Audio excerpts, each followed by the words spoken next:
भगवान शिव, जिन्हें महादेव, नीलकंठ, भोलेनाथ और त्रिनेत्रधारी के नाम से भी जाना जाता है, हिंदू धर्म के प्रमुख देवताओं में से एक है।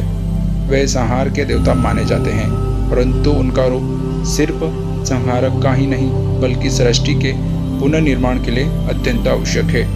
उनका व्यक्तित्व अनेक विरोधाभासों से भरा हुआ है। वे योगी है जो तपस्या में लीन रहते हैं, परंतु गृहस्थ जीवन में माता पार्वती के साथ भी संतुलन बनाए रखते हैं। भगवान शिव को आदिदेव कहा जाता है, जो स्वयंभू है, अर्थात जिनका कोई आरंभ या अंत नहीं है। इस कथा में हम भगवान शिव की उत्पत्ति, विवाह और उनसे जुड़ी महत्वपूर्ण प्रसंगों का वर्णन करेंगे। भगवान शिव की उत्पत्ति के बारे में अनेक कथाएं हैं, परंतु सबसे प्रसिद्ध कथा यह है कि वे स्वयंभू है, अर्थात उन्होंने स्वयं अपने अस्तित्व को प्रकट किया। माना जाता है कि जब सृष्टि की रचना हो रही थी तब 3 प्रकार की प्रमुख शक्तियों की आवश्यकता थी।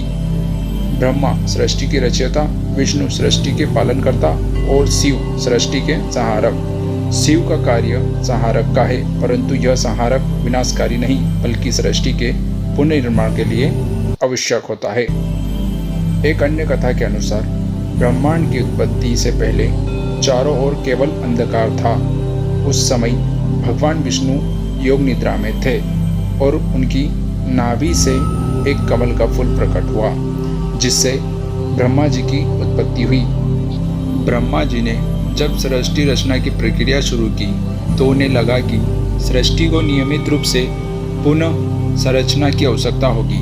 इसके लिए उन्होंने भगवान शिव का ध्यान किया और तब शिव जी ने एक अद्भुत ज्योतिर्लिंग के रूप में प्रकट होकर उन्हें दर्शन दिए। यह ज्योतिर्लिंग भगवान शिव की अनंत ऊर्जा का प्रतीक माना जाता है।